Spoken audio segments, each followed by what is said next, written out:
Gravação iniciada, presidente. Ok, Fabimar, obrigado.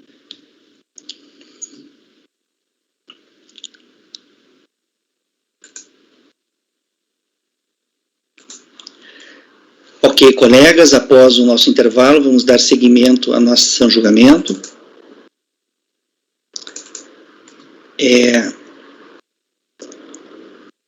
Antes de fazermos os itens da pauta da tarde, vamos concluir o julgamento de um dos itens que saíram com vista de mesa no dia de hoje, no período da manhã, que é o item 154.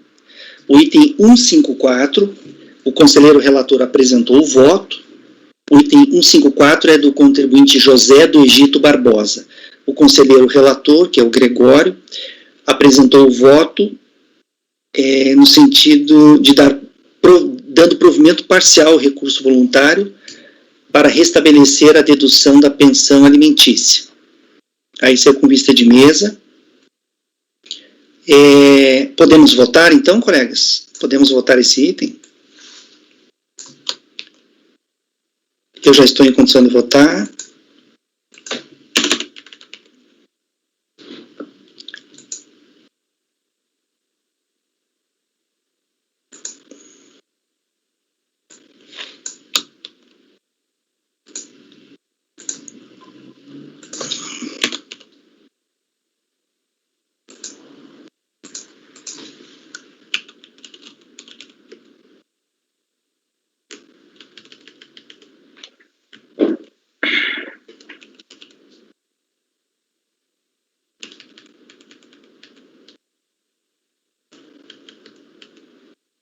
Tá, vamos lá então. Item 154 da pauta, do contribuinte José do Egito Barbosa. O conselheiro relator está dando provimento parcial ao recurso voluntário para restabelecer a dedução da pensão alimentícia. Luiz, como você vota? Relator. Francisco? Acompanho o relator. Renata? Acompanho. Rafael? Relator, presidente. Márcio? Relator. Ana? Relator. Eu vou divergir do relator e vou negar provimento. Então ficou por maioria.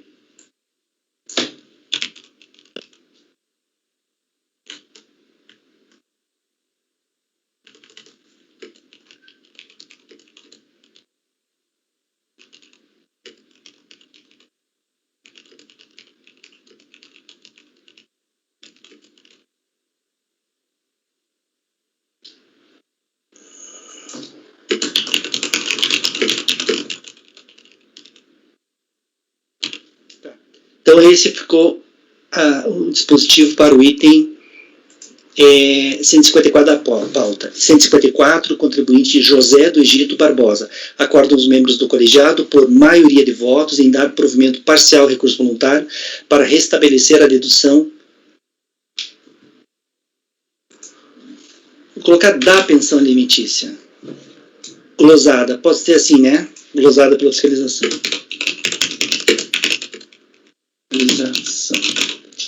Deixa bem especificado qual que é essa pensão alimentícia.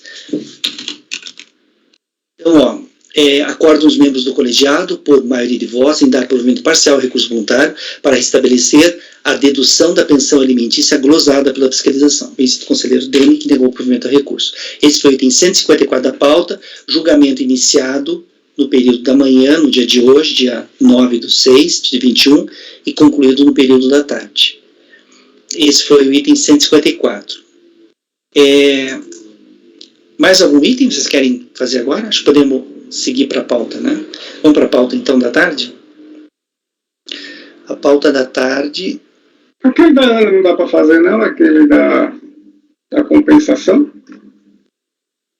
Qual que é o item? Qual é, Ana? Tu lembra? Deixa eu ver aqui. 152. Da Ana que eu não vi, deixa eu ver. Eu pedi essa de mesmo, mas... É o 12, né? É um dos primeiros. 12.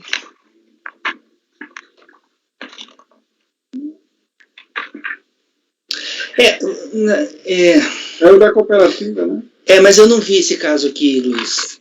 tudo bem. Você, inclusive, no dia, você falou que já estava em condição de votar? Foi porque eu fui ler direito o processo e não era um processo complicado.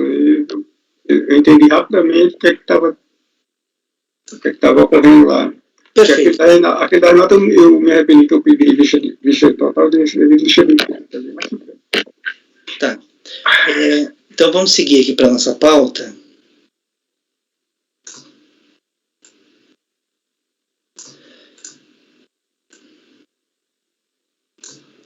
Tem 173.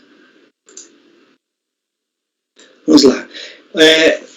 Primeiro item da pauta da tarde, lembrando que nós vamos fazer agora o primeiro item da pauta da tarde, porque nós fizemos um processo que está adiante na pauta e que tinha sustentação oral, e processo muito longo, demorou praticamente metade da primeira metade da sessão da tarde, só naquele processo. Fizemos também um processo de serviço de mesa, fizemos um outro agora, com vice de mesa, e vamos então agora seguir na ordem normal da pauta. E vamos agora fazer o item 173 do contribuinte João Batista dos Santos.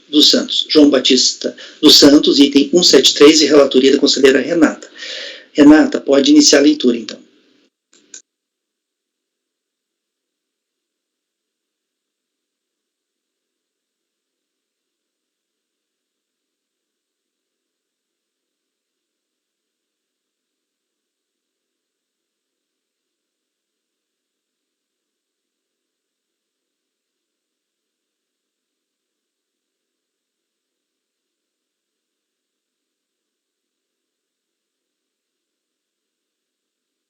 Renato, microfone. Vou direto para o voto. O recurso é tempestivo, estão presentes demais requisitos de admissibilidade, pelo que dele conheço. Conforme relatado, trata-se de recurso voluntário interposto contra a decisão proferida pela 7ª turma da DRJ-RJ1, que julgou improcedente a impugnação apresentada pelo contribuinte e manteve o crédito tributário de imposto de renda da pessoa física dos exercícios de 2003 a 2007, anos calendários 2002 a 2006, em decorrência da apuração das infrações de omissão de rendimentos recebidos a título de resgate de contribuições previdenciárias e FAPI, ganho de capital na alienação de bem imóvel, dedução indevida de despesa com instrução, omissão de rendimentos caracterizada por depósito bancário com origem não comprovada, nos valores de R$15.000 no ano calendário de 2004 e R$19.500 no ano de 2005, e omissão de rendimentos recebidos de pessoa jurídica.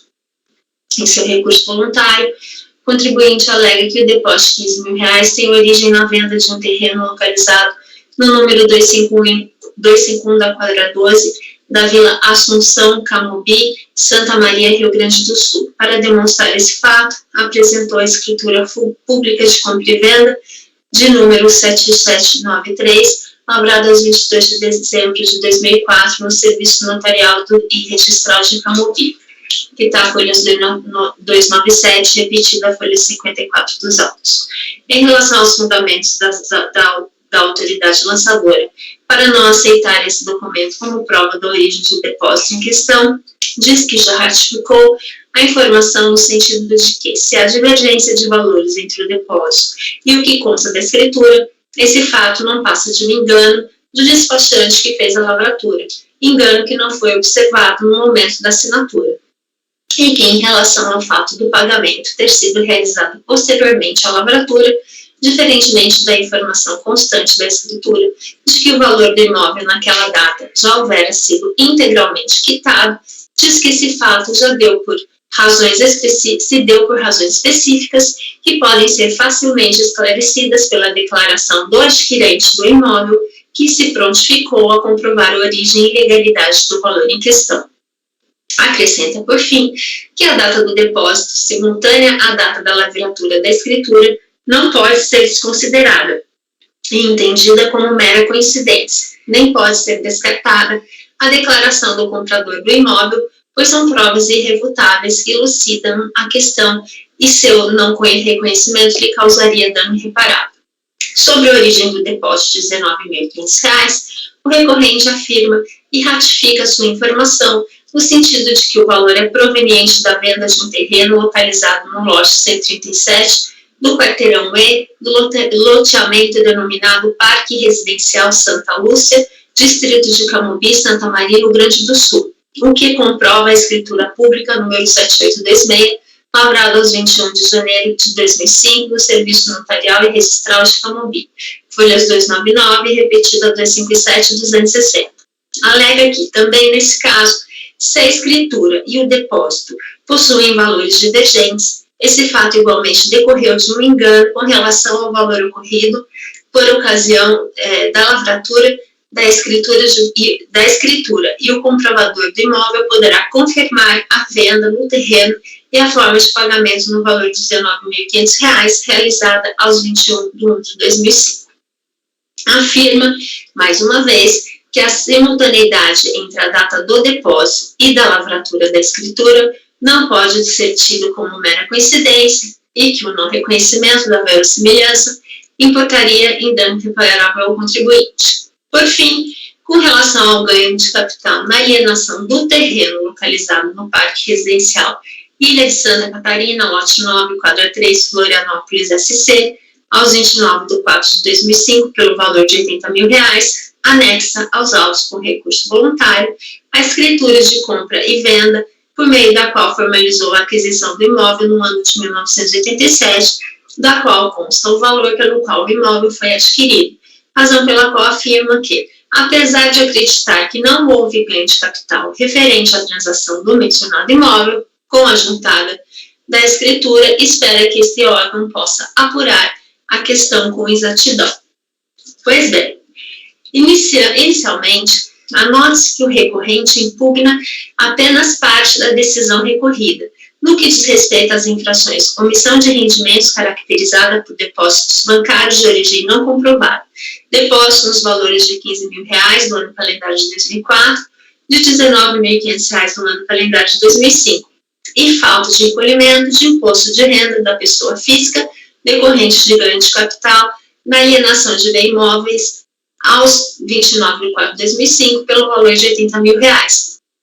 No que diz respeito às demais infrações, objetos do auto de infração e que foram mantidas pela decisão recorrida, o recorrente não se manifestou em seu recurso, que por essa razão tornou-se definitiva nesses pontos, uma vez que atingida pela preclusão. Passo então a análise dos argumentos do recorrente quanto à matéria impugnada.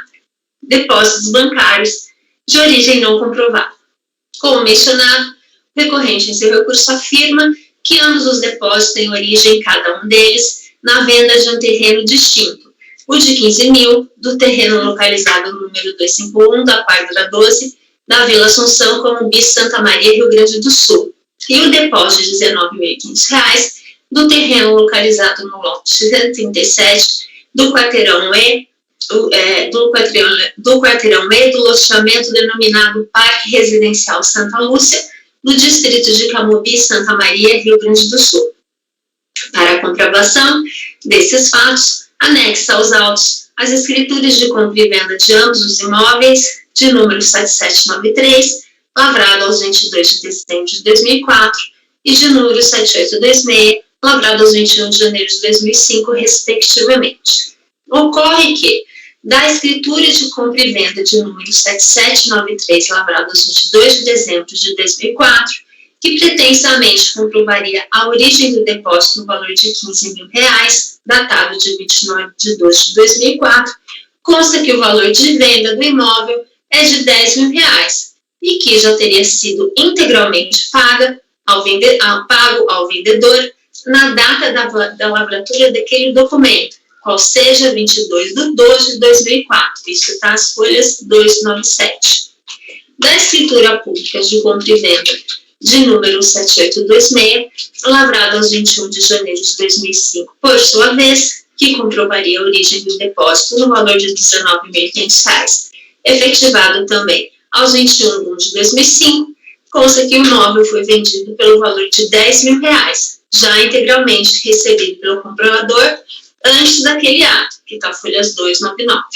O recorrente procura justificar essas divergências, no primeiro caso, se datas e valor e no segundo caso, de datas e valor, e no segundo caso, de valor, argumento de que essas divergências não passariam de um engano do despachante que fez a lavratura, engano que não foi observado no momento da assinatura.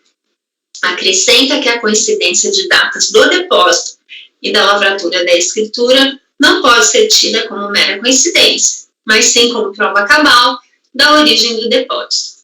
Com todo respeito, não me parece crível que erros relativos à venda, a valor de venda, especialmente para menos, passassem despercebidos quando da lavratura de escrituras públicas de compra e venda de imóveis, especialmente em casos como o presente, em que os valores também são declarados já integralmente quitados e o vendedor, em ambas as escrituras, dá aos respectivos compradoras a mais plena, a mais ampla, geral e irrevogável quitação. De todo modo, ainda que assim não fosse, importa notar que a escritura pública goza de fé pública, que pode ser infirmada por prova em contrário, mas não por meras declarações. Seja como for, a declaração apresentada pelo recorrente do senhor Zonei Vicente Bortoluzzi, comprador do imóvel objeto da escritura pública de compra e venda de número 7793, folhas 305, faz menção a uma venda de terreno no valor de R$ 16.500, o que diverge do valor do depósito, R$ 15.000, e da escritura, R$ 10.000. Portanto, não contribui para demonstrar a origem do depósito como pretende o recorrente. Assim, não há como acatar os argumentos do recorrente. Sobre o ganho de capital, falta de recolhimento do imposto. O recorrente foi autuado pela falta de recolhimento do imposto incidente sobre o ganho de capital referente à alienação no valor de R$ 80.000 aos 29 de 4 de 2005 do terreno localizado no Parque Residencial Ilha de Santa Catarina, lote 9, quadra 3, Florianópolis, Santa Catarina, escritura de compra e venda de folha 115 e 116. Relata a autoridade fiscal que o recorrente não apresentou a escritura de compra e venda do imóvel conforme solicitado no termo de intimação fiscal de folha 128, motivo pelo qual o custo de aquisição utilizado para cálculo do imposto não pago foi o valor informado na declaração de ajuste anual de 2006 de R$ 11.103,55. Esclarece ainda, no termo de verificação fiscal, folhas 183, que o cálculo considerou a redução prevista de 20% para imóveis adquiridos antes de 1988, conforme previsto no artigo 139 do Rei de 99 e no artigo 18 da Lei 773 de 88, uma vez que consta da mesma declaração de ajuste do recorrente que o imóvel foi adquirido em 1985. Desse modo, o valor do imposto sobre o ganho de capital apurado resultou em R$ 8.267,57. Em seu recurso voluntário, o recorrente anexou a escritura de compra e venda por meio da qual se deu a aquisição do imóvel, que, na realidade, ocorreu no ano de 1987, e da qual consta o valor pelo qual o imóvel foi adquirido. Desse modo, alega que, apesar de acreditar que não houve ganho de capital referente à transação do mencionado imóvel, com a juntada da escritura, espera que esse órgão possa apurar a questão com exatidão, como já decidido recentemente neste colegiado. Entendo que não há óbvia apreciação dos elementos de prova extemporaneamente trazidos aos autos, vez que no processo administrativo fiscal deve prevalecer a verdade material, a primazia da realidade, em face do formalismo processual, mitigando-se assim a preclusão prevista no artigo 16, parágrafo 4 do Decreto 70.235/72, além das hipóteses que menciona. Isso é de um acordo do eminente Luiz Henrique Dias Lima. Assim, a prova apresentada deve ser aceita para fins de que seja refeito o cálculo do imposto devido sobre o ganho de capital apurado na venda do imóvel, utilizando-se o valor do custo de aquisição constante da escritura de compra e venda de folhas 301 e 304. Diante de exposto, voto no sentido de dar provimento parcial ao recurso voluntário, apenas para que seja determinado o recálculo do imposto devido sobre o ganho de capital apurado na venda do imóvel, utilizando-se o valor do custo de aquisição constante da escritura de compra e venda de folhas 301/304.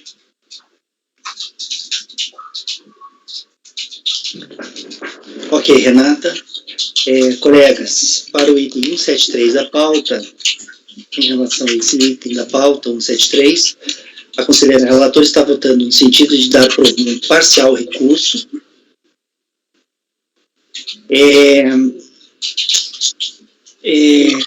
para que seja recalculado o imposto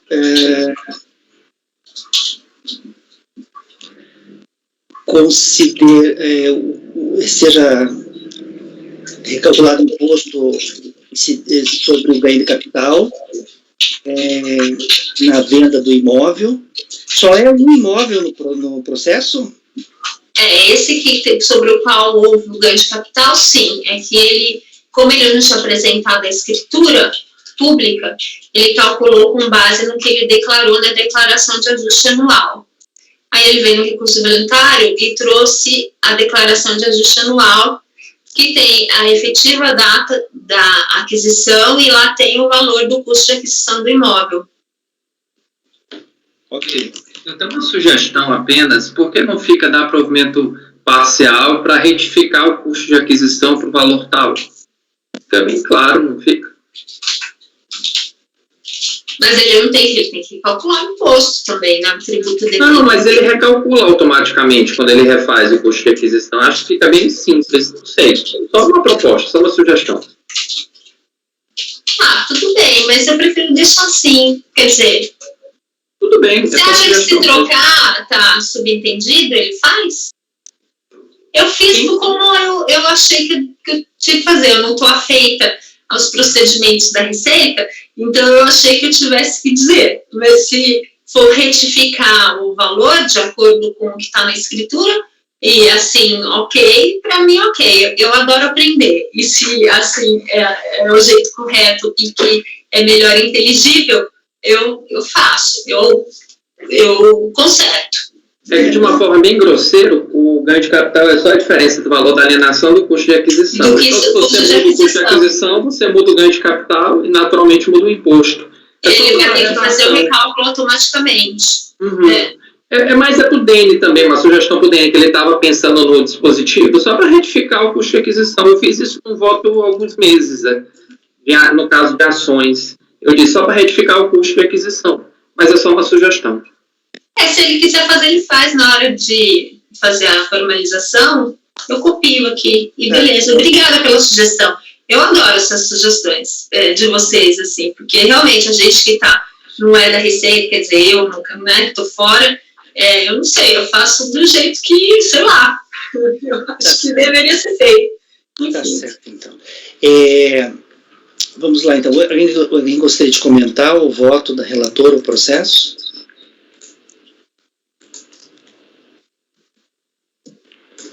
Luiz, como você vota? Olha só, porque ele informou 13 mil na declaração, né? Mas na escritura esse imóvel está a 10 mil, né?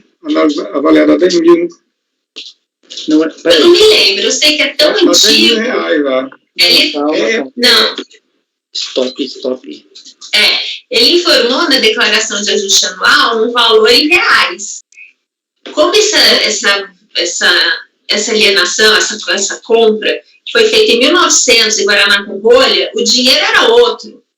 Então, retificar o custo da aquisição vai implicar, inclusive, uma atualização. Então, eu sequer sei qual é a diferença. Lá na certidão, na escritura, Renata, tem 10 mil reais. O valor estimado... Eu não me lembro, o que eu me lembro era outra moeda. Isso vai ser uma reformação em Pejos, então. Gente, vista de mesa. Mais uma, doutor. Mais uma. Veja, tem uma solução muito simples. Retifica o valor... mas também pode ficar líquido a sentença, né? Retificar o valor caso não reformasse em Pejos.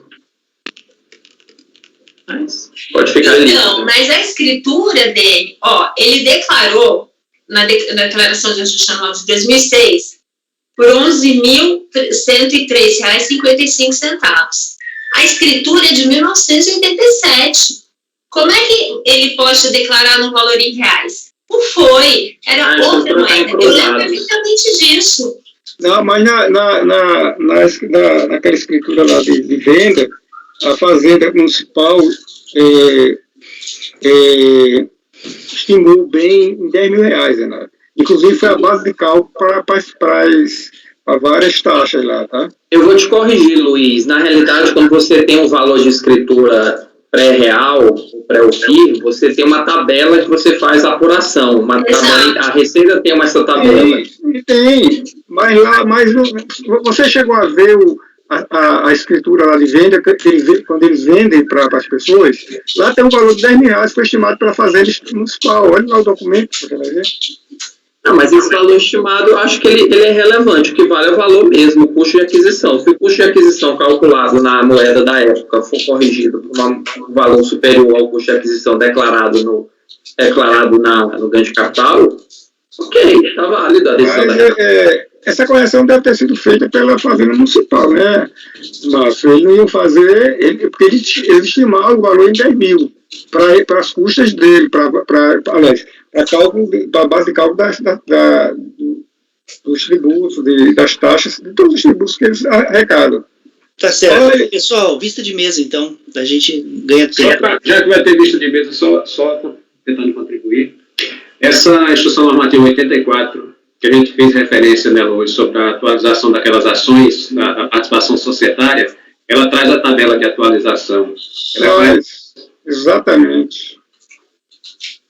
É uma razão apenas, tem que dividir por um fator, né? Você divide o valor por um fator, aí se o fator for 0, tanto, aí o valor aumenta.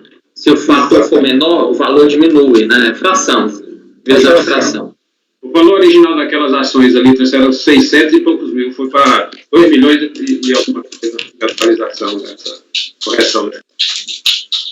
Ok, então. Então tá, colegas. Vista de mesa, tá? Vou dar uma olhada, vou inclusive dar uma consultada na CN. Esse foi o item 173, vamos para o próximo, item 174, do contribuinte João Carlos Damous. Sei lá, Damous. A gente foi, os R$10.000, só para fechar, aqueles R$10.000 foi a base de cálculo do imposto de transmissão, Renato. Tá. Colegas, 174, João Carlos Damous, ou Damous. Pode iniciar a leitura, Renato. Tá, eu vou pro voto também, tá? O recurso... Tá bom, depois eu acerto isso aqui. Recurso é tempestivo, estão presentes demais requisitos de admissibilidade, razão pela qual dele conheço.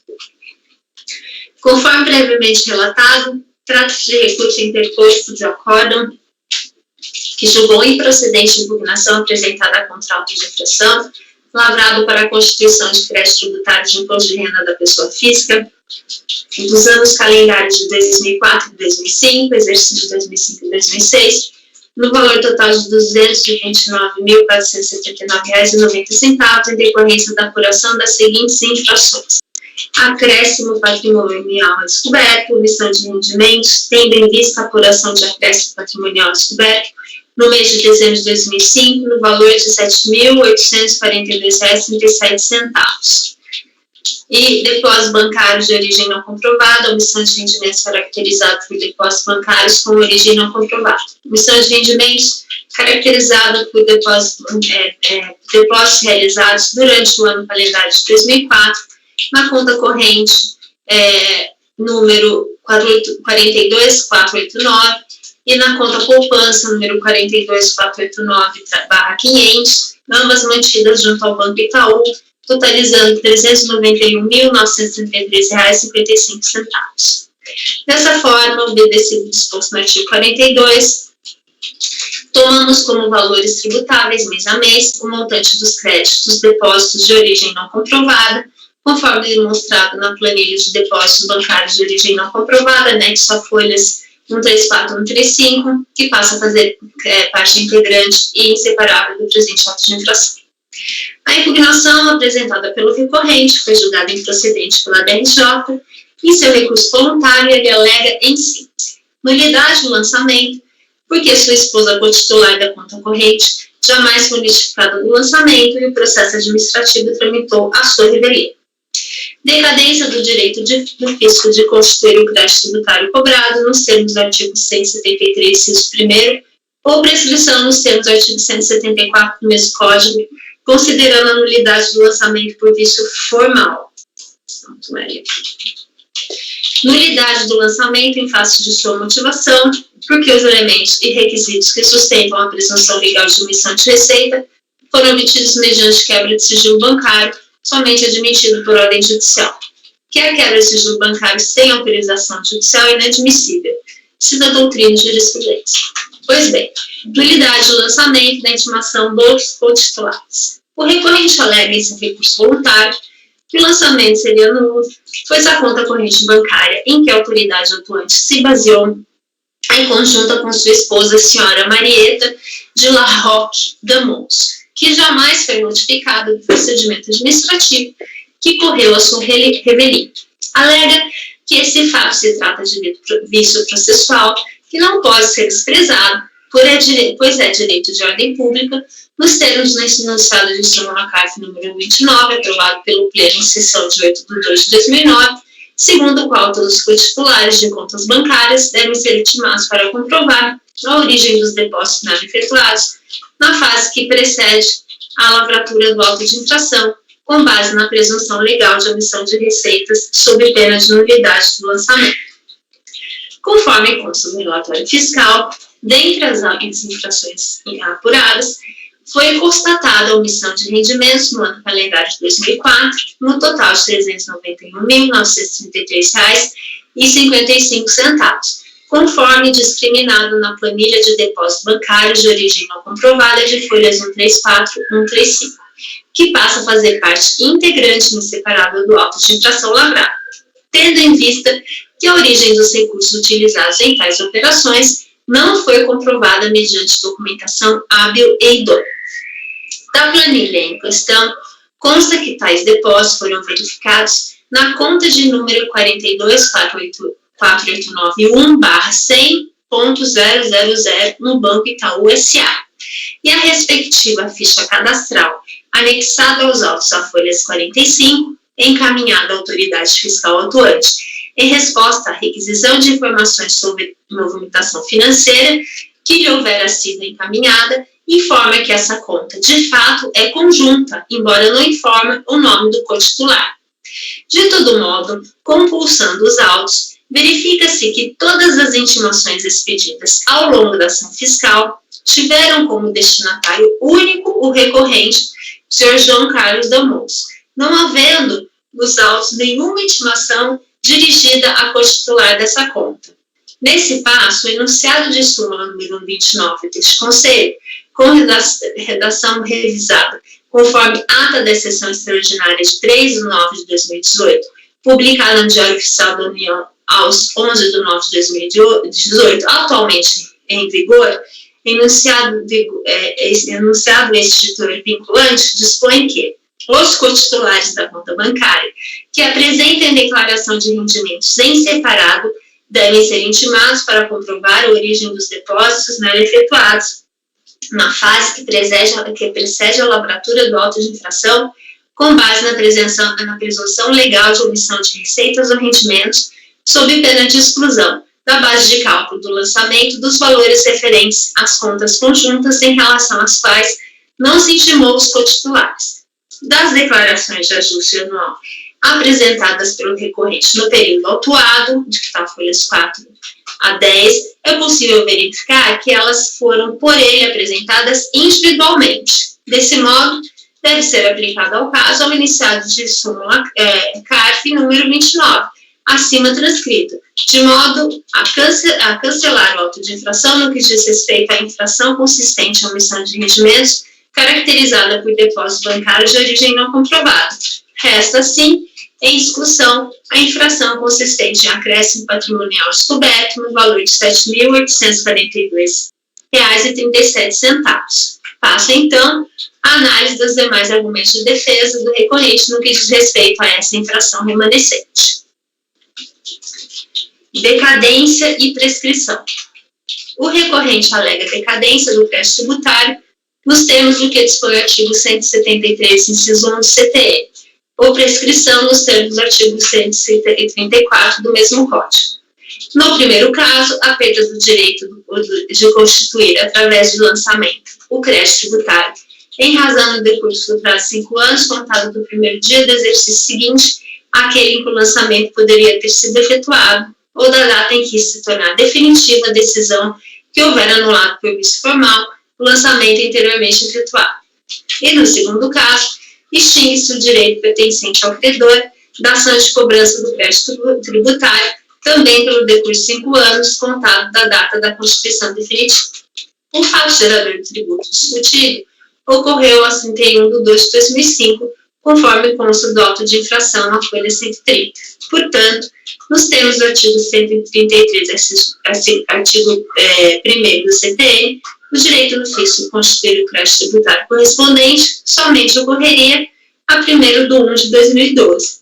Portanto, considerando que o recorrente foi notificado do auto de infração aos 2 de 8 de 2008, não se há falar em decadência. Tampouco se há falar em prescrição nos termos em que alega o recorrente, uma vez que não há nenhuma nulidade no que diz respeito à infração consistente em acréscimo patrimonial descoberto. Ademais, não se há falar em prescrição em sede de processo administrativo fiscal, pois o artigo 174 CTN é muito claro ao dispor que o que prescreve é a ação, entenda-se movida em juízo para a cobrança do crédito tributário após a sua constituição definitiva, que tem lugar na esfera federal, em sede de processo administrativo fiscal. Não, depois judicial. Em suma, não tem razão, vou consertar isso. Em suma, não tem razão recorrente em suas alegações.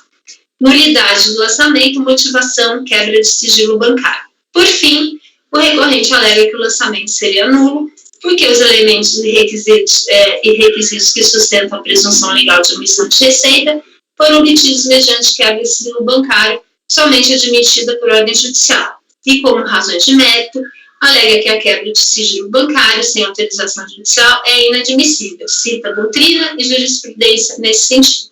O recorrente alega a quebra de sigilo bancário como fundamento da nulidade do lançamento, bem como razões de mérito. Como o tema é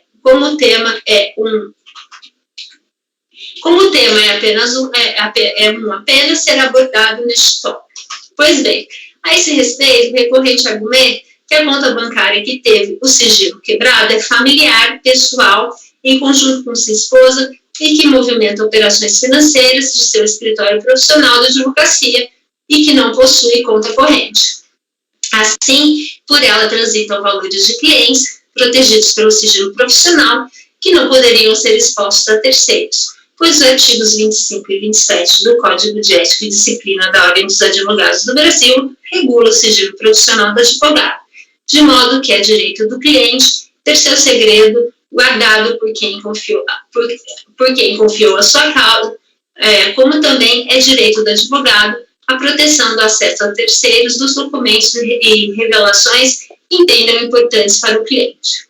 Afirma ainda que a Constituição Federal, a doutrina e a jurisprudência atual estabelecem que a quebra do sigilo bancário é prerrogativa exclusiva do Judiciário e que tanto o Supremo Tribunal Federal como o STJ têm entendido que o entendimento único sobre o tema, qual seja que somente cabe ao Judiciário a requisição de quebra de sigilo bancário do contribuinte, pelo que há flagrante ilegalidade a ser reconhecida no caso concreto.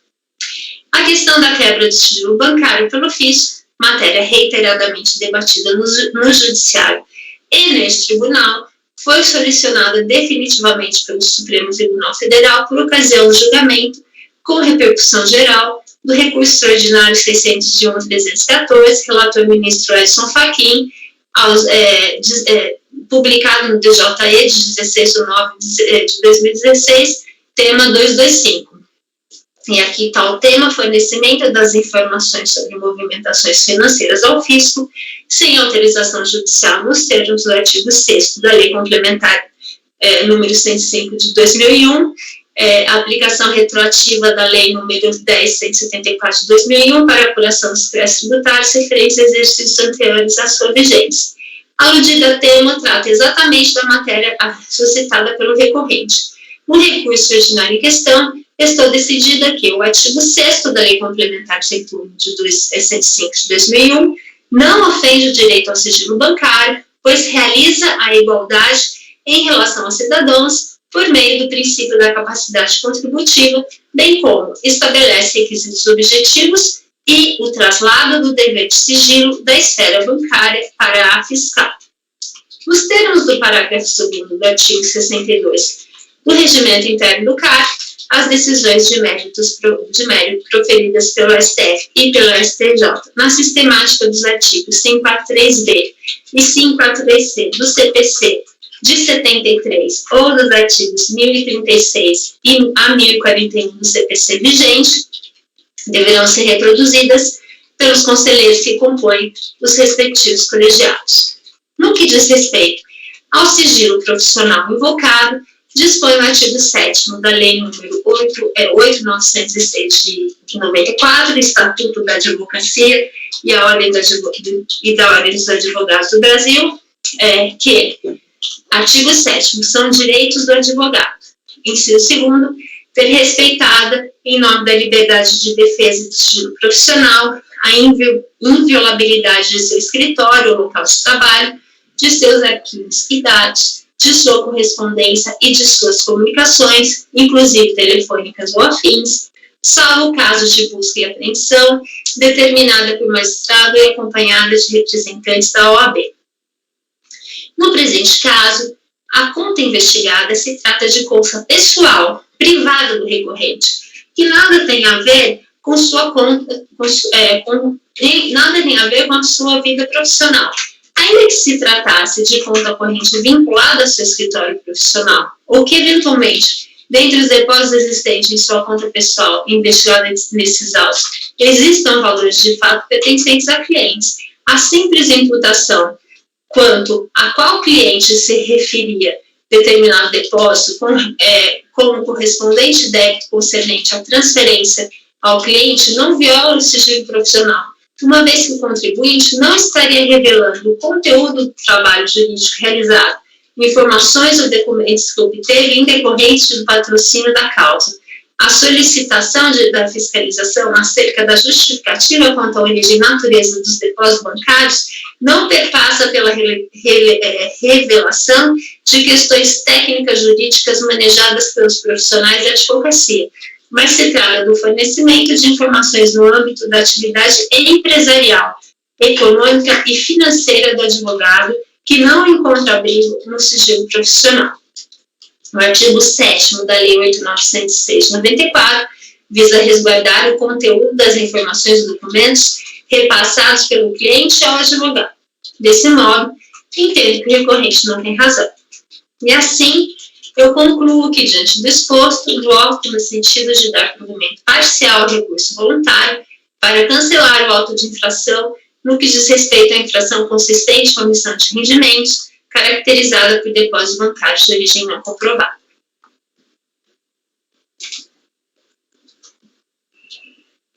Ok, Renata. Colegas, em relação ao item 174 da pauta, a conselheira relatora está votando em sentido de dar provimento parcial ao recurso voluntário para cancelar o lançamento referente à omissão de rendimentos caracterizada por depósito bancário de origem não comprovada, em razão da não intimação do titular. Tá, me diz uma coisa, a informação nos autos, em documento, não a alegação do contribuinte, que a conta é conjunta, é aquele documento que você cita de folha 45, é isso? Isso. É só isso, não tem outro documento que mostra o nome do cotitular e tal. Não, mas isso não é do banco, né? Mas, ó, diz assim, ó, tipo de conta, 2, tracinho, conjunta e ou situação legal. Não é uma informação conclusiva para mim, então, não é. Estranho se está pedindo a conta e não vê o nome do cotitular, né? É estranho, é estranho. Eu acho que aqui seria interessante, então, baixar em diligência para a Receita confirmar essa conta conjunta. Não tem como... É fácil confirmar, porque em sendo conjunto, no próprio talão do cheque tem o nome dos titulares, né, dos dois. O próprio titular. Agora, essa informação, ela constava, ela foi apresentada no curso da fiscalização, né, Renato? Uhum. Qual a informação? Essa do Itaú.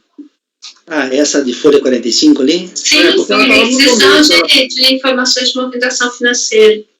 Ela estava no começo. Ele pediu, foi ficha cadastral.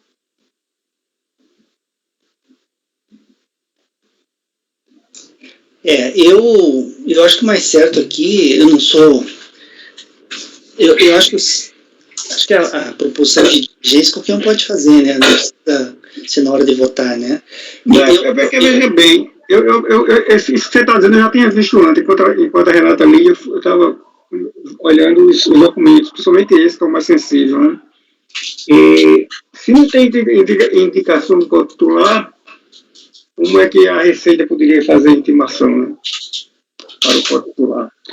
Agora, ao mesmo tempo, a Receita poderia ter ido atrás dessa informação no curso já da fiscalização, né? Mas a gente, assim, eu entendo que aqui é uma questão simples de prova, porque a gente tem código titular, necessariamente não é a esposa, né?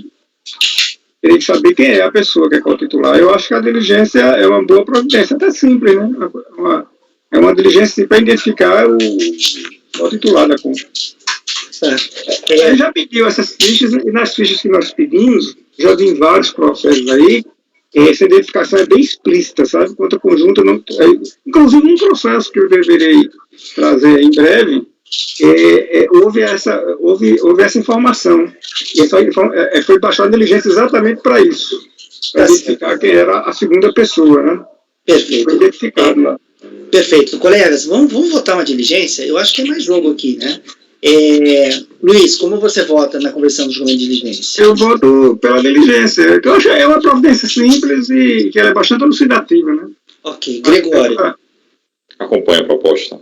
Diligência. Francisco. Eu também acompanho. Você acompanha, Renata? Eu acompanho, mas assim, o que isso mudaria? Porque seja como for, seja quem for o co-titular, ele não foi instimado de qualquer maneira. Mas pode vir, de repente, a informação de que não tem co-titular nessa nota. Isso. Ué, mas a ficha cadastral está dizendo que ela mas não está indicando quem é o co-titular, né?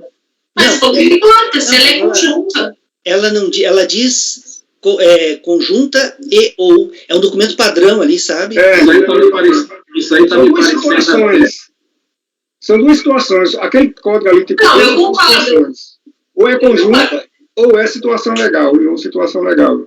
Pode ter uma outra. Eu não sei o que é. Não, aí está me parecendo até eu considero ter esse padrão. Né?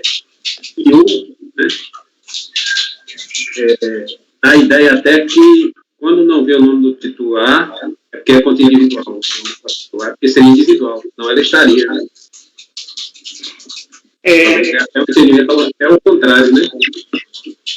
Pois é, então, com mais razão ainda, fica a diligência, né? Tá.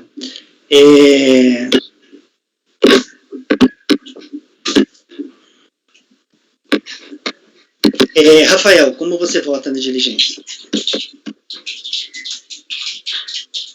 Eu sou contra a diligência.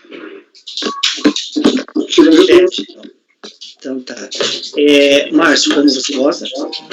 Na diligência. Ana? Acompanho. Então tá. Vai ficar assim.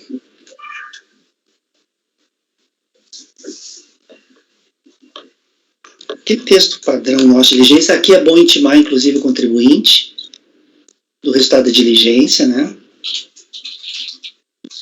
Para que ele possa se manifestar.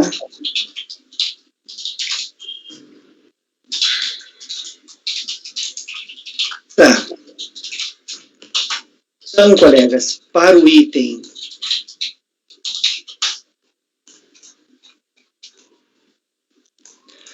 para o item 174 da pauta, do contribuinte João Carlos Damos, João Carlos Damos, ficará assim registrado. Resolvem os membros do colegiado, por maioria de votos, converter o julgamento em diligência para que a unidade de origem da Secretaria Especial da Receita Federal do Brasil preste as informações solicitadas nos termos do voto que segue na resolução, consolidando o resultado da diligência de forma conclusiva a informação fiscal que deverá ser certificada ao contribuinte para que, a seu critério, apresente manifestação em 30 dias.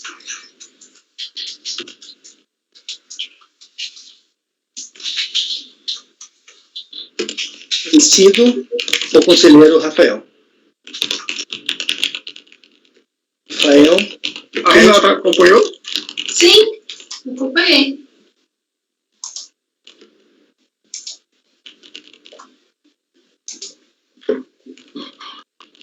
O conselheiro Rafael que rejeitou a conversão de julgamento de diligência. Tá? E essa decisão para o item 174 da pauta do contribuinte João Carlos Damos, resolução para que a Receita Federal preste essas informações relacionadas à cotitularidade. Aí, bem simples, Renata, perguntando para a Receita, pedindo para ela verificar nessa... É uma conta só, né? Sim. Verificar, até na resolução, no voto, você coloca lá o número da conta certinho, né? O nome do banco, o número da conta, e verificar, confirmar se é uma conta conjunta, e sendo conta conjunta, o nome do cotitular é bom constar também. Sim, com certeza. Identificar o cotitular, exatamente. Exatamente. Dizer se tem cotitular e identificar. Aliás, esse é o ponto da Discord, imagina que eu vou esquecer desse detalhe. Aí sim, aí fechou. Aí se tiver um cotitular mesmo e vier certinho da fiscalização, não foi intimado, aí não tem saída mesmo. Colegas, esse foi o item 174, agora vamos para o item 175 da pauta do contribuinte João Rocha Vidal. João Rocha Vidal, item 175, também de relatoria da conselheira Renata. Pode iniciar a leitura, Renata, 175. Minutinho, deixa eu abrir aqui.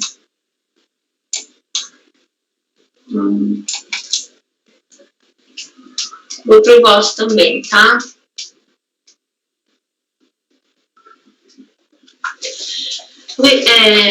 Recursos tempestivos estão presentes os demais requisitos de admissibilidade pelo que dele foi nisso. Conforme relatado, trata de recurso voluntário interposto em face de decisão que julgou procedente em parte impugnação apresentada pelo contribuinte contra auto de infração lavrado para a constituição de crédito tributário de imposto de renda da pessoa física do exercício de 2007 no calendário de 2006, formalizando a exigência de crédito tributário no valor de R$ 25.165,11, a preço de multa de ofício de demora, perfazendo o valor total de R$ 53.601,68. Notificado o lançamento, a impugnação apresentada pelo contribuinte foi julgada improcedente pela TRJ de Belo Horizonte e, em seu recurso voluntário, ele reiterou as razões de defesa apresentadas em primeira instância de julgamento, apenas acrescentando um único argumento em relação à prova do empréstimo contraído de seu genitor.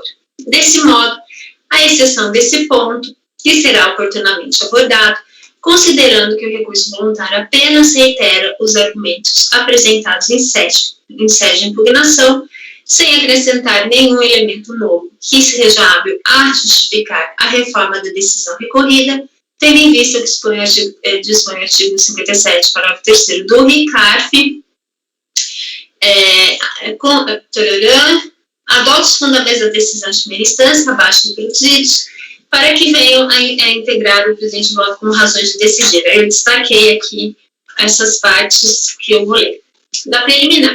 De início, cabe transcrever as regras relativas à habilidade do lançamento contidos no decreto 70235, artigo 59 são nulos, aí aqui os atos e termos do processo, lavrados por pessoa incompetente e segundo os despachos de decisões proferidas por autoridade incompetente ou com preterição de direito de defesa. Como se vê o artigo 59, preconiza apenas dois vícios insanáveis conducentes à nulidade do lançamento, a incompetência do agente do ato e a preterição do direito de defesa. Do que se depreende dos autos, não ocorreu a nulidade do lançamento a que se refere o inciso 1º, posto que o ato de infração foi lavrado por agente competente nos termos do artigo 10 do Decreto 70.235/72, tendo sido observadas as demais formalidades legais previstas. A outra hipótese de vício insanável que leva à nulidade é o cerceamento do direito de defesa previsto no inciso 2º, que também não se deu nos autos. A alegação inicial do contribuinte é no sentido de que a ação fiscal somente poderia ser justificada caso sua declaração de ajuste anual não merecesse fé. Tal pensamento é equivocado, haja vista que durante o prazo não alcançado pela decadência quinquenal, o fisco pode reavaliar a situação fiscal do contribuinte e, se for o caso, promover o devido lançamento de ofício.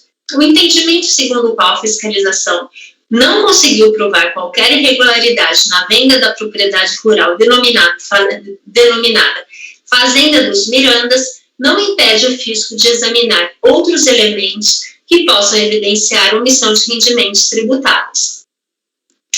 João Rocha Vidal admitiu o recebimento de R$230 mil em dinheiro vivo pela venda de toda a propriedade.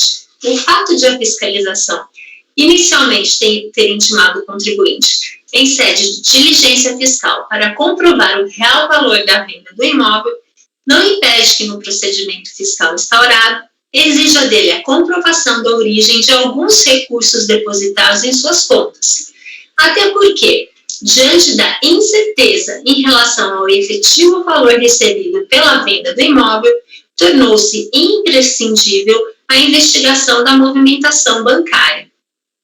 Adiante, o interessado insurge-se contra a condução do procedimento fiscal, que, no seu entendimento, foi totalmente inquisitiva, não lhe sendo concedido o direito de vistas para conhecimento do teor da investigação. Nesse aspecto, é preciso esclarecer a diferença entre procedimento e processo. Na primeira fase, é de atuação privativa da autoridade tributária, que busca obter elementos que demonstrem ou não a ocorrência do fato gerador. Nessa fase, não há ainda exigência de crédito tributário formalizada, inexistindo, consequentemente, existência a ser oposta pelo sujeito fiscalizado. No procedimento fiscal, pela sua própria natureza, tem caráter inquisitorial. De acordo com o artigo 14 do Decreto 70.235, com redação dada pela Lei 7848 de 93, que regula o processo administrativo fiscal, a fase litigiosa do procedimento somente se instaura com a impugnação do contribuinte ao ato administrativo de lançamento, atendendo, assim, ao que dispõe o artigo 5º, inciso 55 da Constituição Federal de 88, que assegura aos litigantes em processo judicial ou administrativo e aos acusados em geral o contraditório e ampla defesa com os meios e recursos a ela inerentes. A alegação de que precisava saber o conteúdo da acusação que amparou a autuação fiscal não tem fundamento. Em particular, deve-se registrar que, desde a intimação em processo de diligência fiscal, o contribuinte já tinha ciência que a investigação girava em torno da regularidade no recolhimento do imposto de renda. Acrescente ainda que, mesmo com a demonstração de que não tinha pleno conhecimento dos fatos, a fiscalização lhe concedeu prazo para melhor se inteirar dos fatos.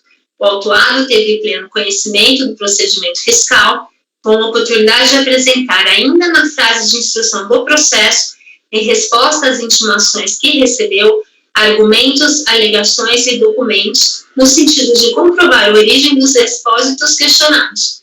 Da mesma forma, as alegações deduzidas na peça de defesa estão sendo analisadas em respeito ao mais amplo direito de defesa do contraditório. Diante dessa análise, ao contrário do que afirma a defesa, não há nenhum elemento nos autos capaz de conduzir a declaração de nulidade do lançamento.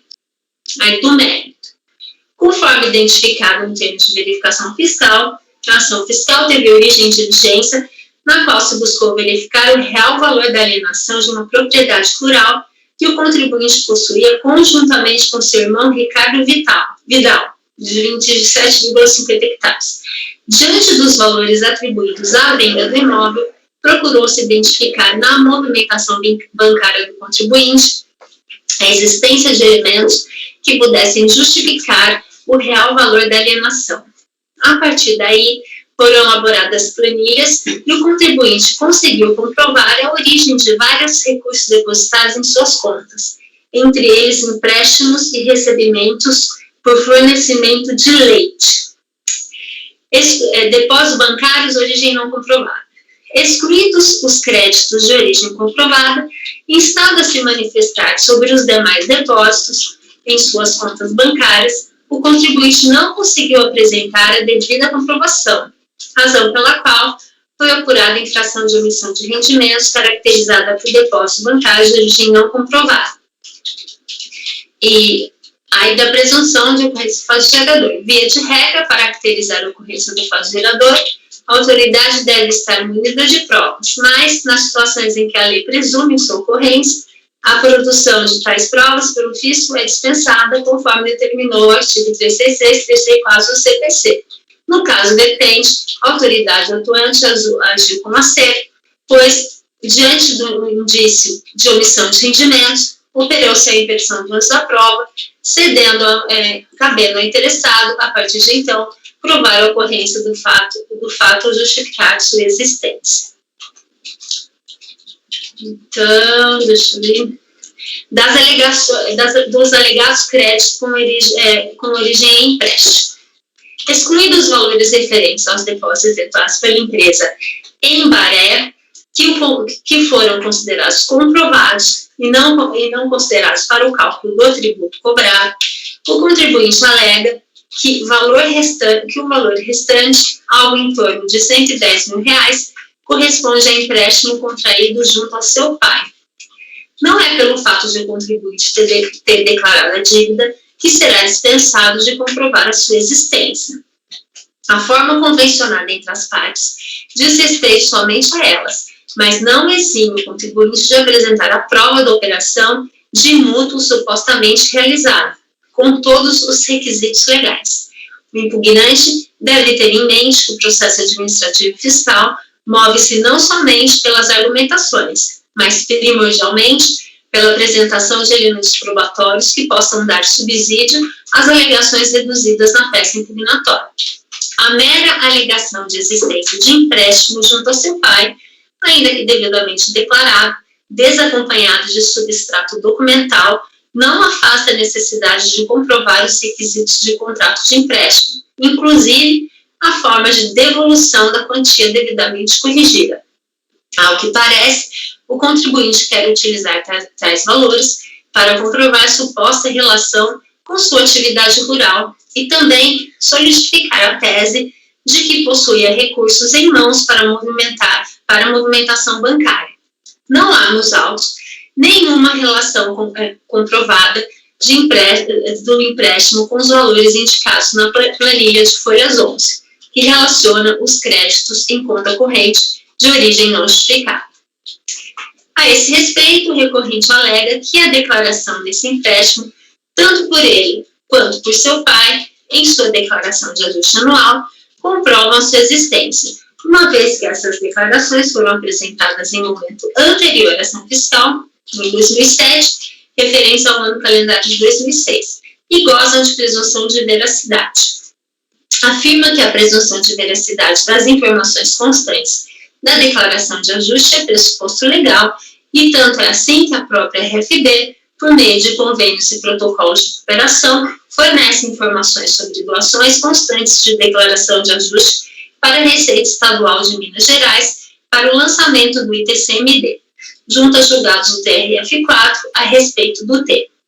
A jurisprudência deste tribunal é no sentido de que, para a comprovação do empréstimo, exige-se, além de informação tempestiva, tanto pelo mutuante como pelo mutuário, em suas declarações de imposto de renda, também a apresentação do respectivo contrato de mútuo assinado pelas partes, que o mutuante tenha disponibilidade financeira e que seja evidenciada a transferência de valores entre o credor e devedor, com indicação de valor e data coincidentes com o previsto no contrato firmado, bem como o pagamento do mutuário para o mutuante no vencimento do contrato.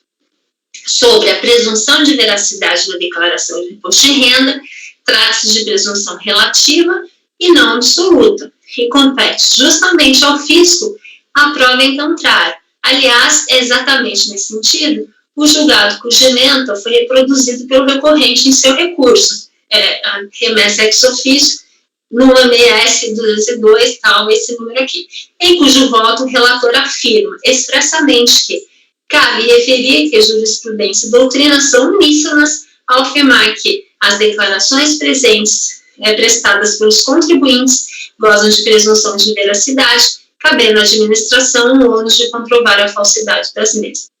Nesse sentido, sem razão impugnante. Base de cálculo da atividade rural. A pretensão do contribuinte é de que a base de cálculo apurada pela fiscalização seja submetida ao arbitramento de 20%. Primeiro, porque afirma que os rendimentos decorrentes da atividade rural. Em segundo lugar, alega que, por não ter escriturado o livro caixa da atividade rural, a imposição legal é que a receita seja arbitrária. É verdade que vários créditos considerados pela fiscalização como comprovados decorrem do exercício da atividade rural. Entretanto, o impugnante não se desincumbe de provar que os valores indicados na planilha que deu suporte ao lançamento fiscal tenham origem nessa atividade. Não é porque determinado contribuinte declara a maior parte dos rendimentos da atividade rural que não possa auferir outros e movimentá-los em suas contas bancárias. Há razões, portanto, para afirmar que não há nenhuma certeza de que os recursos elencados na planilha de folhas 11 sejam decorrentes da atividade rural. Observe-se ainda que, no caso dos depósitos bancários, cabe ao contribuinte o ônus de provar a origem dos créditos depositados em suas contas. Como não há vinculação comprovada entre os créditos em conta corrente, objeto desta atuação, e a atividade rural, os depósitos bancários devem ser normalmente tributados. Com isso, afasta-se também o pedido de arbitramento da base de cálculo em 20%, justamente por não haver comprovação inequívoca de que os recursos têm origem na atividade rural. E a impossibilidade de redução de multa de ofício. Conforme determina a legislação tributária, a multa de ofício 75% deve acompanhar os tributos exigidos mediante o lançamento de ofício, sendo que sua previsão legal encontra-se disciplinada no artigo 44, inciso 1º da Lei 9.430 de 96, consistente em penalidade pecuniária de aplicação obrigatória nos casos de exigência de imposto decorrente do lançamento de ofício, não podendo a autoridade lançadora efetuar a sua aplicação. Já a possibilidade de redução da multa aplicada é prevista na legislação conforme o artigo 6º da Lei 8.218 de 91, com a redação dada pela Lei 11.941 de 2009. De acordo com os dispositivos legais, as possibilidades de redução da penalidade cingem-se às hipóteses de pagamento, compensação ou parcelamento do tributo apurado, obviamente quando não há contestação do lançamento. Não há, portanto, fora os casos especificados, previsão legal para que a autoridade administrativa reduza o percentual da multa de ofício. E da ofensa aos princípios constitucionais, a discussão relativa à ofensa a princípios constitucionais não é argumento a ser enfrentado pelo julgador no âmbito do processo administrativo e fiscal, pois vincula-se diretamente a questões de inconstitucionalidade e legalidade que a lei da lei autonormativa,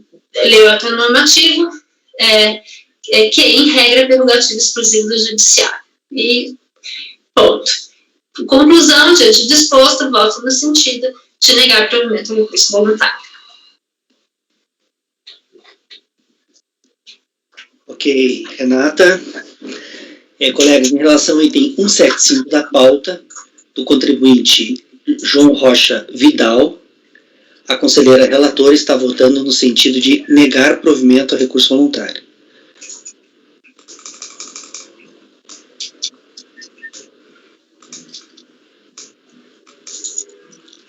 Alguém gostaria de comentar o voto da relatora ou o processo?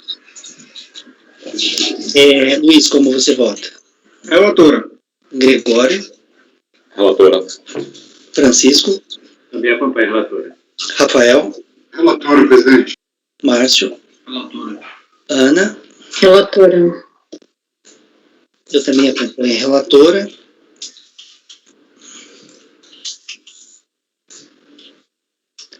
Então, para o item 175 da pauta, do contribuinte João Rocha Vidal, ficará assim o resultado. Acordam os membros do colegiado, por unanimidade de votos, em negar provimento ao recurso voluntário. Repetindo, 175 da pauta, do contribuinte João Rocha Vidal, acordam os membros do colegiado, por unanimidade de votos, em negar provimento ao recurso voluntário. Agora vamos passar para o item. Nós temos tempo ainda? Temos. Acho que temos. 17 minutos. Gregório, conseguimos fazer esse 176? Colegas, 176 da pauta, 176, do contribuinte Lisnael Bonas. Lisnael Bonas, 176, de relatoria do Gregório. Gregório, pode iniciar a leitura, 176. Indo direto ao voto, presidente, o recurso voluntário é tempestivo e atende os demais requisitos de admissibilidade, deve, portanto, ser reconhecido. Conforme sinalizado no relatório supra, traz o presente caso de notificação de lançamento com vistas de débito de imposto de renda da pessoa física em decorrência da constatação pela fiscalização da seguinte infração: compensação indevida de imposto de renda retido na fonte. Na impugnação apresentada, o contribuinte defendeu em síntese que o valor glosado trata do imposto de renda incidente sobre os rendimentos por ele recebidos em ação judicial trabalhista, o qual não foi recolhido pela reclamada, em virtude desta discordar da base de cálculo estipulada na homologação do acordo pela referida autoridade judicial, que é objeto de litígio encontrando subjúdice. Então, veja, desde a impugnação apresentada, o contribuinte já reconhece que eles já tem uma ação judicial trabalhista, foi feito um acordo, né, com a então reclamada, só que a reclamada discordou da base de cálculo sobre o qual incide o imposto de renda a ser retido na fonte. E isso está discutindo lá. Pelo menos não foi trazido aqui para os autos uma decisão judicial nesse sentido. Só que apesar dele reconhecer isso já desde a iniciativa de impugnação, ele compensou esse imposto de renda na declaração dele. Então, eu digo que razão não assiste ao recorrente. De fato, no caso de análise, resta incontroverso que não houve a retenção e o recolhimento do IR pela fonte pagadora, afigurando disposição indevida a dedução realizada pelo contribuinte na sua declaração de ajuste anual, no que tange especificamente a alegação do contribuinte no sentido de o débito não ser de sua responsabilidade, mas sim da fonte pagadora. Aí eu trago aqui o entendimento da conselheira Sheila, objeto do acordo 2301.007.305, abaixo do transcrito, que é uma matéria de conhecimento da turma.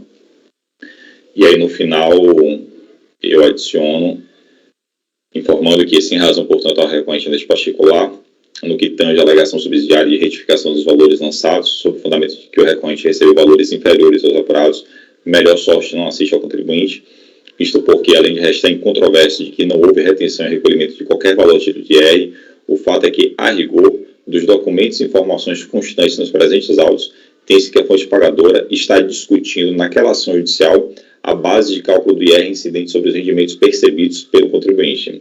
De fato, de acordo com os documentos e informações constantes nos presentes autos, tem-se que, e aí justamente a documentação que foi trazida aos autos daquela ação judicial trabalhista. No final, vou concluir que, como se vê, não há que se falar em retificação dos valores lançados, sob o fundamento de que o recorrente recebeu valores inferiores aos apurados, já que, a rigor, não há uma definição naquele processo da base de cálculo do IR incidente sobre os rendimentos auferidos pelo contribuinte naquela demanda judicial. Ante exposto, voto por negar provimento ao recurso voluntário.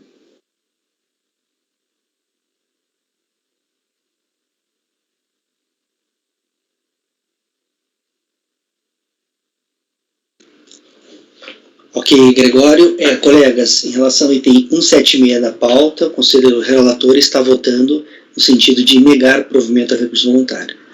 Alguém gostaria de comentar o voto do relator ou processo? Não? Luiz, como você vota? Relator. Francisco? Acompanho. Renata? Acompanho. Rafael? Relator. Márcio? Ana? Relator. Eu também acompanho. Então, para o item 176 da pauta, do contribuinte Lisnael Bonas, ficará assim o resultado. Acordam os membros do colegiado, por unanimidade de votos, em negar provimento ao recurso voluntário. Repetindo, 176, Lisnael Bonas, ficará assim o resultado. Acordam os membros do colegiado, por unanimidade de votos, em negar provimento ao recurso voluntário. Temos 13 minutos. Podemos fazer o próximo, Gregório? Colegas, item 177 da pauta, do contribuinte Sérgio Luiz Tim. Sérgio Luiz Tim, 177. Pode iniciar a leitura, Gregório. Indo direto ao voto, presidente, o recurso voluntário é tempestivo e atende os demais requisitos de admissibilidade, deve, portanto, ser conhecido. Conforme exposto no relatório supra, trata-se do presente caso de auto de infração com vistas de débito do imposto de renda da pessoa física, em face da constatação pela fiscalização das seguintes infrações cometidas pelo contribuinte: acréscimo patrimonial descoberto, omissão/apuração incorreta de ganhos no mercado de renda variável obtidos em operações comuns e operações de day trading. O contribuinte, em sede de recurso voluntário, reiterando parcialmente os termos da impugnação apresentada, defende em síntese não ocorrência de dolo ou fraude, não aplicação da multa qualificada, inexistência de acréscimo patrimonial descoberto, inexistência de omissão de ganhos ilícitos no mercado de renda variável e cerceamento do direito de defesa por não ter tido acesso aos MPFs informados na autuação fiscal.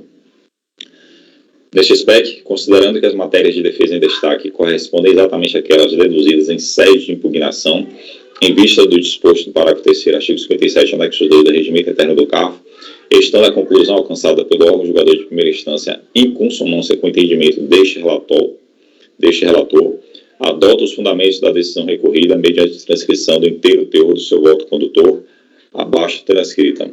E aí não há que se falar em nulidade do lançamento fiscal. O lançamento obedeceu os ditames do decreto 70.235, não é o caso de nulidade.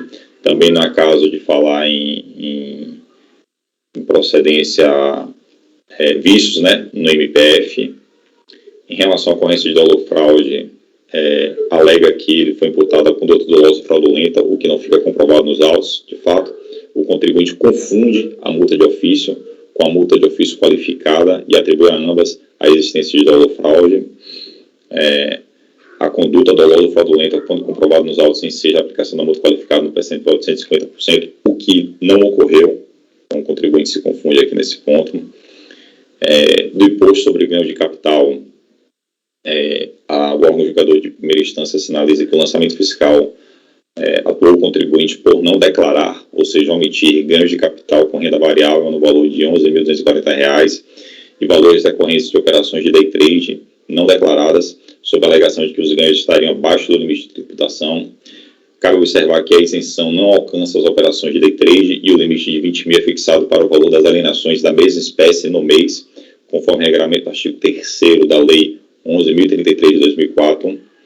Verifica-se pelo disposto o artigo retrocitado que as operações de day trade não estão contempladas na isenção, que deve sempre ser interpretada de maneira restritiva, conforme determina o inciso 2 do artigo 111 do CTN, e também não alcança as alienações superiores ao limite de 20 mil. No caso, as alienações no mês de maio de 2006 foram superiores a este valor, conforme pode ser verificado no extrato de folha de 84, e, portanto, correto procedimento fiscal ao lançar os ganhos de capital nas alienações comuns e nas operações denominadas de day trade, observando a alíquota de 15% e 20% respectivamente. Em relação ao acréscimo patrimonial descoberto, a DRJ destaca aqui, conforme relatório final de fiscalização, o autuado foi intimado a comprovar a origem do valor de 105 mil correspondente aos depósitos em sua conta corrente, nas datas aí indicadas, mantidos junto à tesouraria da corretora CIT Intra, conforme status de folhas 82. Alega o impugnante que tomou empréstimo junto à senhora Márcia Inês, as senhoras, né, Márcia Inês e Elitim, esta última sua mãe, em espécie, e que firmou o contrato de mútuo com data de vencimento e multa por atraso. A documentação apresentada na fase impugnatória já havia sido submetida à análise durante o procedimento fiscal, conforme relatado no relatório final de fiscalização na folha 20, quando lhe foi solicitado documentos que comprovassem o depósito dos valores em sua conta corrente, extratos, poupança bancária, extratos de cartões, etc., que não foram apresentados na impugnação. A simples alegação de que os recursos eram guardados em espécie pelas mutuantes não é suficiente para demonstrar a origem dos recursos. Acrescente-se que o impugnante não agregou à peça impugnatória documentação comprobatória de suas alegações. Uma vez efetuado o demonstrativo de evolução patrimonial e apurado o acréscimo patrimonial descoberto, caberia ao contribuinte apresentar as provas de que não houve infração apurada pela fiscalização. Sendo assim, diante do acréscimo patrimonial descoberto, apurado, não justificado por rendimentos declarados / comprovados, e dada a falta de comprovação dos argumentos expendidos mediante a apresentação de documentação hábil e idônea, é de se manter o lançamento. Multa de ofício, sua aplicação decorre de lei. Então, concluo neste SPEC, não tendo sido apresentado novas razões de defesa perante a instância administrativa, voto por negar provimento a recurso voluntário, mantendo-se integralmente a recorrida à decisão pelos seus próprios fundamentos nos termos acima declinados. Concluo o voto no sentido de negar provimento a recurso voluntário. É com o meu voto, presidente.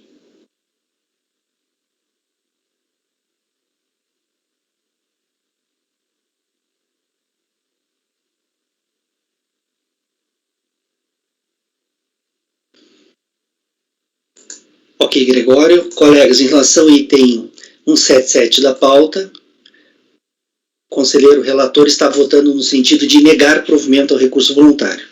Alguém gostaria de comentar o voto do relator ou o processo? Não? Luiz, como você vota? Relator. Francisco? Eu também acompanho. Renata?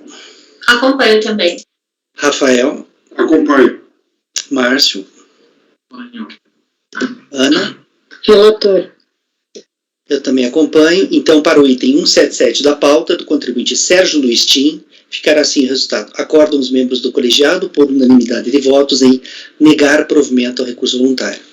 Repetindo, item 177, Sérgio Luiz Tim, acordam os membros do colegiado, por unanimidade de votos, em negar provimento ao recurso voluntário.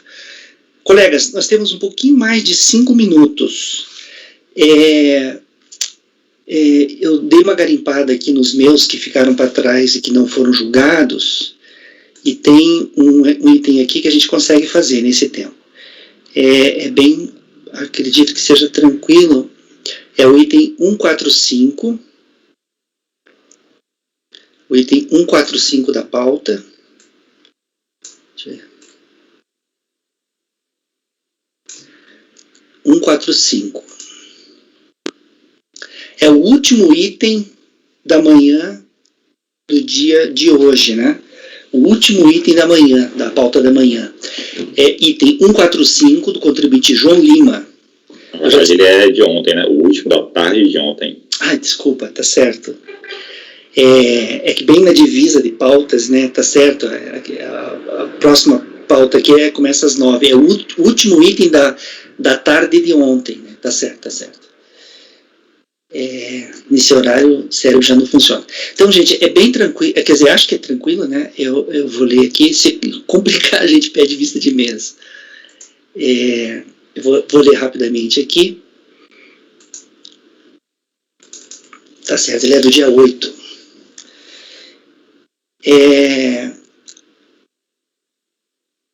Um resumo rápido do relatório. Em face do contribuinte, foi emitida a notificação de lançamento referente ao ano calendário 2007. O procedimento resultou da apuração da seguinte infração: omissão de rendimentos recebidos de pessoa jurídica decorrente de ação trabalhista. Inconformado, o interessado apresentou impugnação.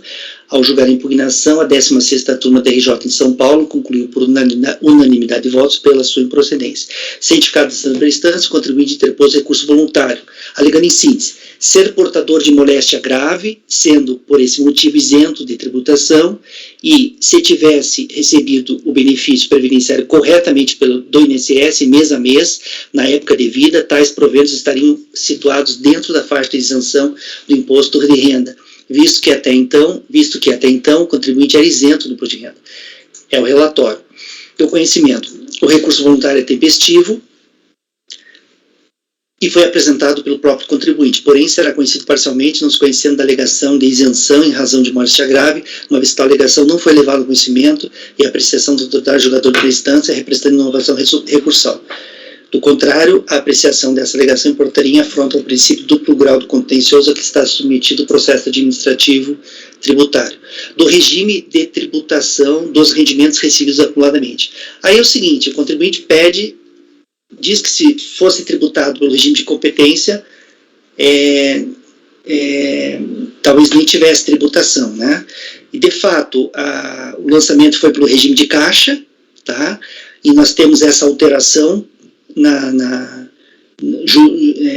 judicial, né, que nos vincula, inclusive, quanto ao regime de tributação de rendimentos recebidos acumuladamente, né? Eu cito no meu voto decisão judicial do STJ, cito decisão do STF, cito parecer,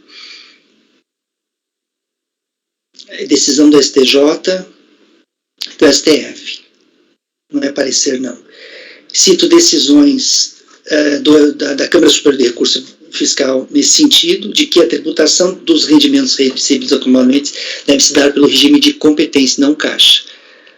Diante do quadro que se apresenta, assiste razão ao recorrente, devendo ser recalculado o imposto pelo regime de competência, aplicando-se as tabelas e alíquotas vigentes nos meses de referência dos rendimentos recebidos que compuseram o montante recebido acumuladamente. Isso posto, voto por conhecer parcialmente do recurso voluntário, não conhecendo da alegação de isenção em razão de moléstia grave, uma vez que tal alegação não foi levada ao conhecimento e apreciação do autor julgador da instância, representando inovação recursal. Na parte conhecida do recurso, dá-lhe provimento para que o imposto discutido no presente processo seja recalculado pelo regime de competência, utilizando-se as tabelas e alíquotas vigentes nos meses de referência dos rendimentos recebidos acumuladamente. Esse é o voto. Alguém gostaria de comentar o voto ou o processo? Não? Luiz, como você vota? Relator. Gregório? Relator. Francisco? Relator. Renata? Acompanho. Rafael? Relator. Márcio? Relator. Ana? Relator. Então, para